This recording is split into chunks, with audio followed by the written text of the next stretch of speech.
Kenworth will be looking back, taking a long look back really over the next 12 months back to 1923. It's kind of a shame, though, really, that the 1923 TV show has already taken. The Yellowstone folks got there first. Finally, Volvo Trucks and its sibling Mack Trucks is going to offer Gilbarco Veeder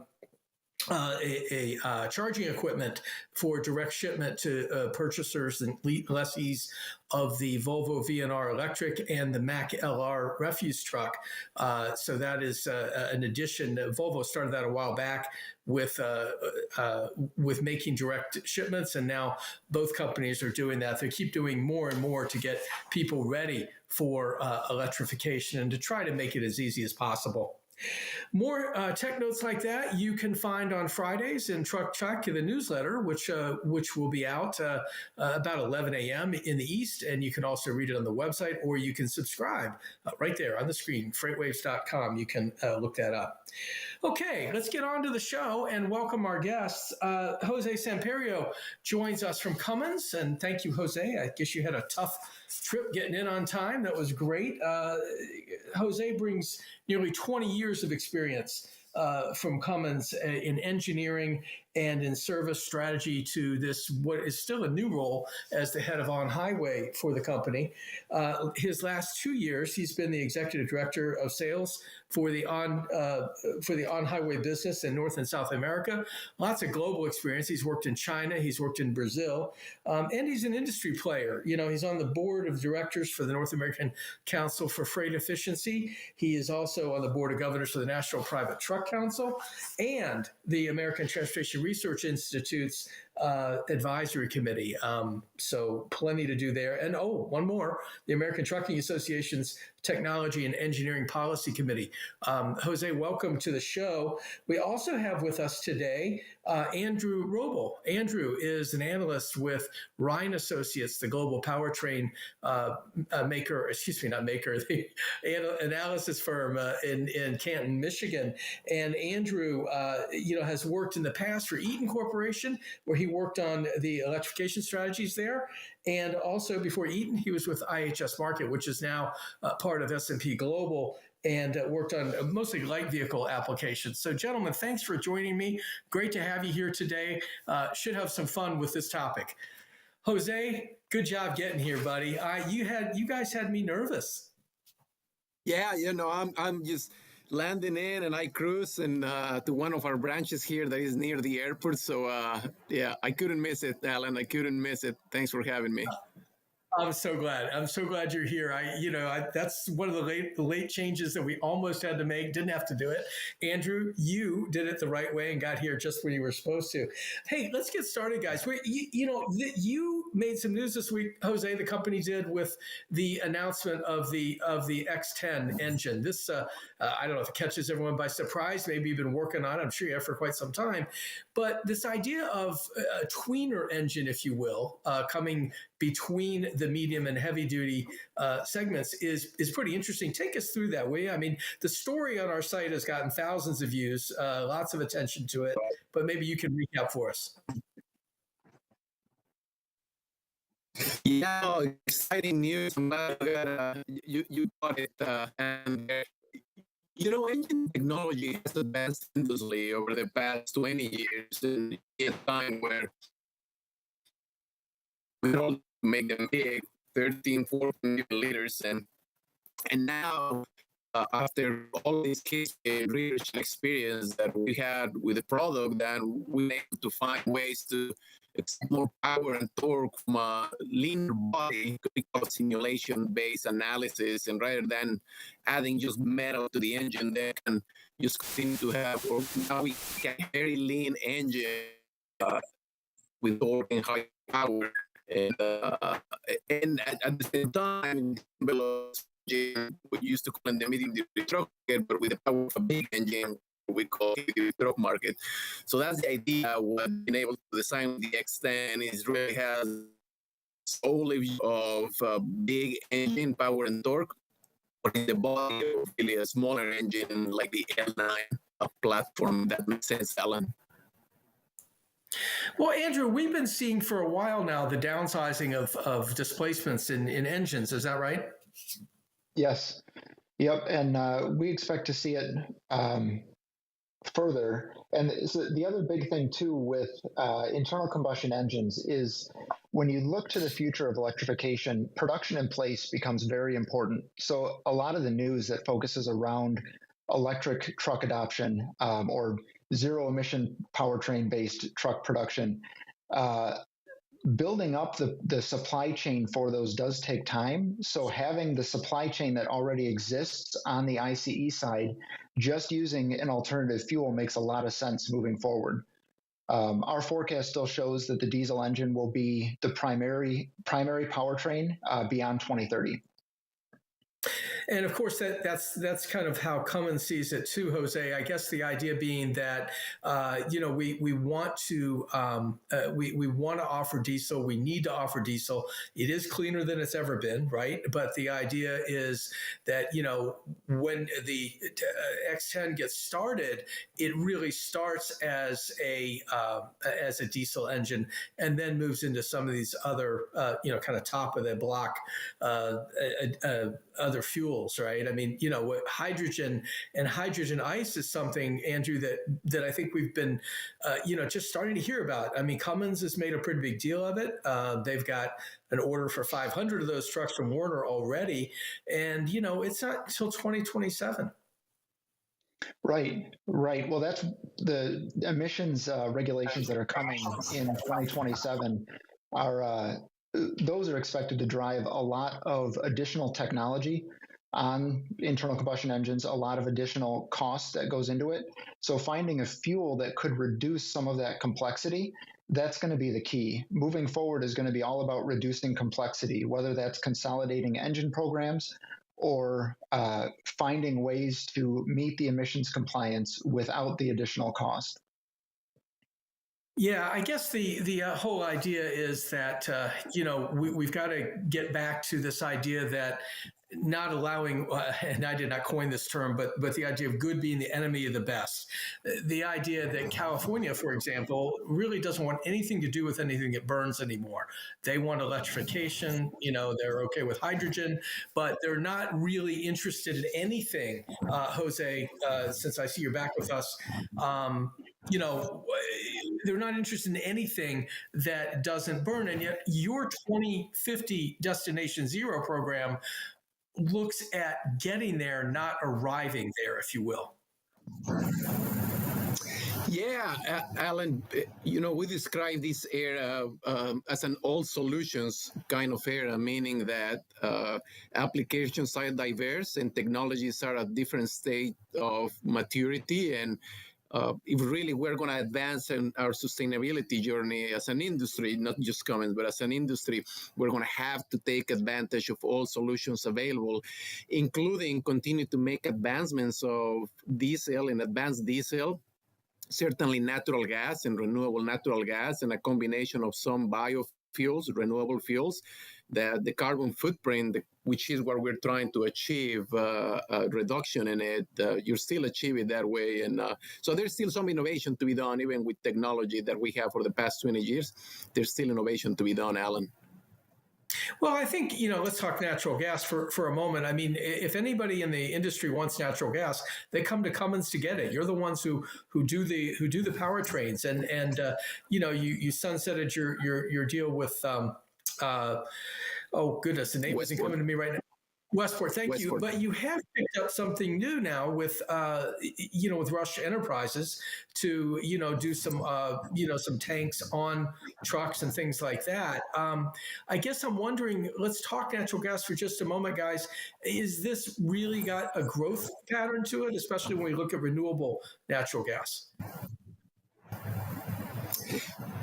I can take a first crack at it. Yeah, we think so, Alan. We think so. And if you look at the investments that we're making, like you said, a lot of people ask us, well, now that you're ending your partnership with Westport, does that mean that you're taking a step back on natural gas? But if you're looking closely, in reality, we're doubling down.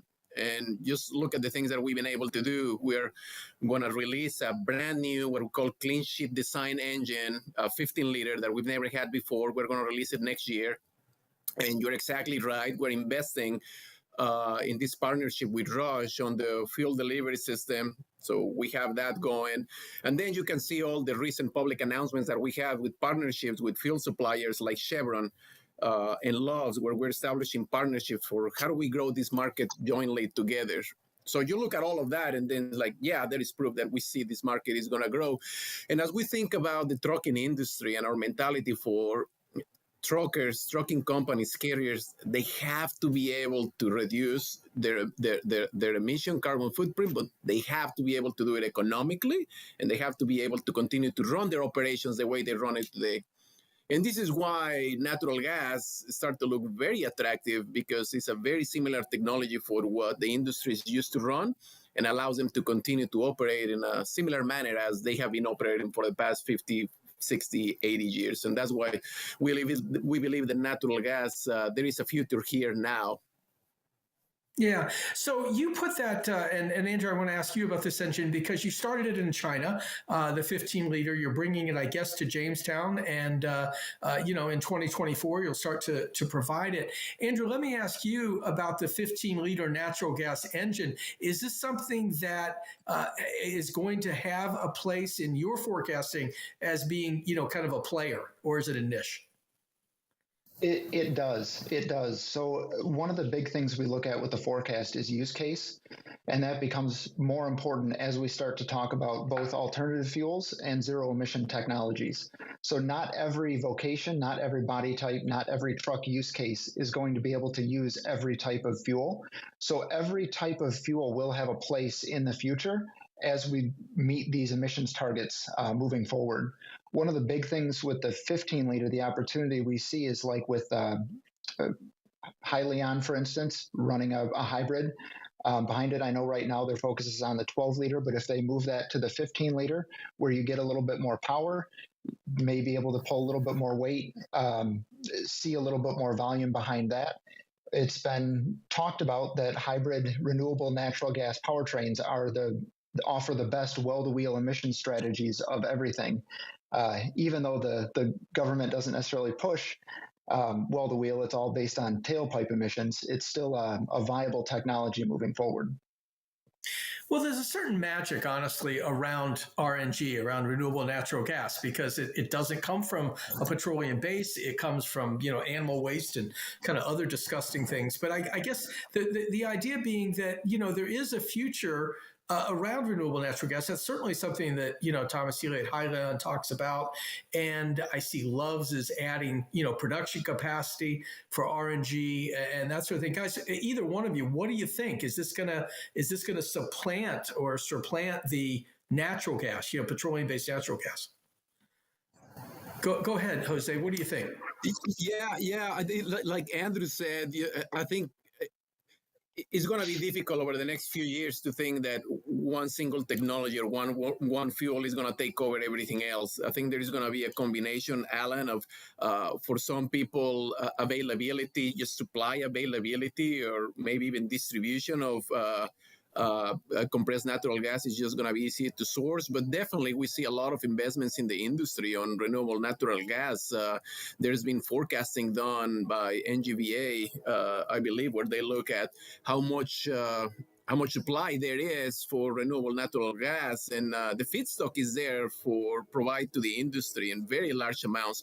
You've seen these numbers that NGVA has quoted of the amount of natural gas that is utilized in California. Of all the natural gas vehicles that are running in California, the vast majority of them are running renewable natural gas. So as the product expands and more people adopt this technology, then we see the supply for renewable natural gas growing because the feedstock is there. Andrew, I would love to get your thoughts on it, Andrew.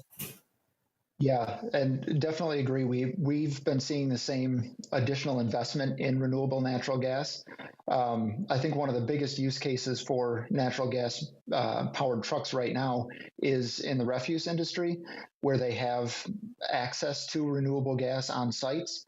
So that we expect to continue to at least maintain where it is now, if not grow. We've heard interest from port activity for drayage opportunities with natural gas, similar on renewable natural gas, not just CNG or LNG. So yes, we definitely see increased investment and a stronger outlook for natural gas. Jose, one of the things about the 15 liter, and I'm not going to get these numbers exactly right, but one of the criticisms of natural gas is that you give up torque and you give up power because of the composition of it. But your new 15 liter does sort of addresses that in a significant way, both on torque and on horsepower. Is that right? That's right, Alan. So this is just physics. It is true that a gaseous fuel in a combustion chamber burns differently than a liquid fuel. That's physics. That's true. But it's also true, as I was explaining, that technology, combustion technology, has advanced so much that for the 15-liter natural gas, our goal, our target is to have comparable torque and power as our 15-liter diesel. And that through some advanced combustion processes, we think we can get there, Alan. So that's the goal. Yeah. Let's switch over to hydrogen, guys, because it's getting more attention, not just from us, but really around the world. Jennifer Rumsey's predecessor, Tom Weinberger, your executive chairman, sits on some of the bigger global areas for hydrogen. And you are doing, we'll get to electrolyzers in a moment, but the hydrogen business is no joke for Cummins. I mean, this is the real deal. Can you pick that up, Jose? Yeah, Alan, I'm glad you describe it as a hydrogen business, sometimes internal to Cummins, and this is not our term, but we talk about the hydrogen economy, and by that we mean that there is an abundance of things that hydrogen can do for the economy. It's not only about transportation. If you think about today, part of the hydrogen economy is most of the hydrogen produced today is for ammonia production. And you just think about ammonia, and the world is going, and there's a larger population, and everybody needs more food. So we're definitely going to need more hydrogen. We're going to need more ammonia. You think about other processes that the world needs, like steel production and plastics, is the same scenario. So it's just a full ecosystem of hydrogen. That's where we believe in hydrogen. One of the reasons why we believe in hydrogen, not only of the potential that it has, certainly for transportation, being a fuel that can be transported in a very similar manner as natural gas. And for trucks, what that means is range for their trucks.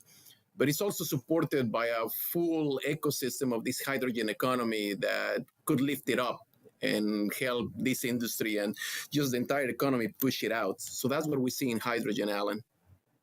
Yeah. Y'all talked at Cummins on your earnings call last week, I guess. Jennifer did, and Mark Smith, your CFO, talked about the electrolyzer business. And you've already said, actually a couple of years ago, I looked it up, you said you expected a $400 million in revenue from hydrogen production by 2025. I think you told the analysts you might be $6 to $13 billion worth of new power business, a lot of that in electrolyzers, by the next decade. This is something that fascinated our readers. We saw quite a bit of pickup on that particular coverage. I want to understand how you look at electrolyzers, Jose. Yeah, the way we think about electrolyzers, again, is just this complement to what we do in the company, which if you think about our company, we're a company that leverages economies of scope a lot. And think about electrolyzers, hydrogen production, which is essentially a fuel cell in reverse. With a fuel cell, you take hydrogen, you produce electricity, and with an electrolyzer, you take electricity and you produce hydrogen. So very similarly, so now we can look at both sides of the coin and then have fuel cell production and experience for producing electricity and power, and then we have electrolyzers for producing that energy. And in particular, electrolyzers, Alan, is picking up a lot of attention from utilities. As you think about the world moving into renewable energy and the intermittency of, say, wind and solar, and the classic examples of, well, now when the sun shines the most time, that's when people don't consume electricity. So what do we do with this excess electricity? The same with wind. And now enter electrolyzer, that you have an ability to produce hydrogen and essentially store that energy that is produced by a wind farm or a solar farm. You are storing that excess energy in the form of hydrogen, and then you can release that hydrogen for electricity purposes and back into the grid, for example, when the sun is not shining or the wind is not blowing. So it becomes a very virtuous cycle, especially for the grid, firming the grid, what they say in renewable energy. So that's one of the big things that we see, Alan, in electrolyzers. Hey, Andrew, let me ask you about hydrogen in general. What does your forecasting show? Does it get a hockey stick kind of growth, or is it something that is just going to sort of bounce along a little bit? What do you guys see there? So we do see growth in hydrogen. We see a lot of opportunity in hydrogen. But the big concern that we have right now is infrastructure.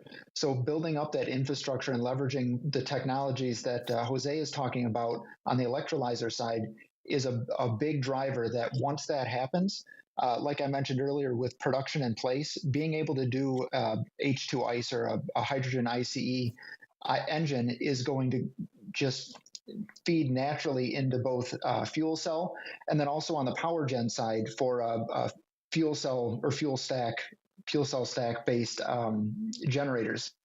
A lot of that has a lot of opportunity there. So we do see opportunity for hydrogen, especially just because you can use existing ICE basis for it to meet the emission standards. Sure. Jose, I want to finish up our discussion with some of what's happening in the industry right now. We just today, put up the latest trailer numbers, which of course doesn't involve you guys, but we did see a bit of a slowing in the truck business in January after a very strong December and a fourth quarter. There's a lot of pent-up demand out there. How do you see the market for engines? Let's start with North America. Our audience isn't going to be as concerned with the globe, but let's start with North America for a moment, if you could, Jose. Yeah, Alan, I think as more of your audience knows, we're still have a high degree of pent-up demand. It is no secret that the past couple of years in the industry, there's been higher demand that the industry has been able to supply. And as we go into this year, that continues to be true.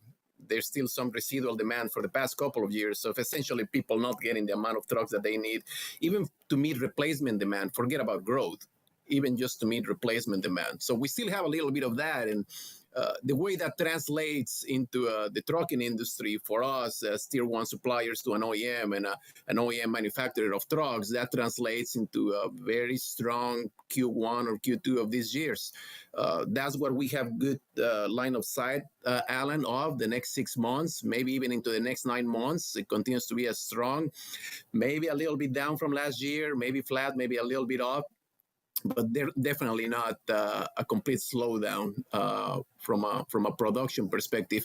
Q4 is still to be seen. We don't have full visibility of what happens there, but I can tell you right now that in both medium-duty truck and heavy-duty truck, more so in medium-duty truck than heavy-duty truck, but both of them, we can see the demand that is coming into our manufacturing plants, and it's still pretty strong. Yeah. Okay. Andrew, I'm going to give you 10 seconds. Your take on the market. I'll give you 15. I'll be generous. You're taking the market of engines in the next, over the next year, I completely agree with Jose. We see, just for this year, we still see continued demand, pent-up demand, especially in medium and light commercial vehicle space moving through the end of the year.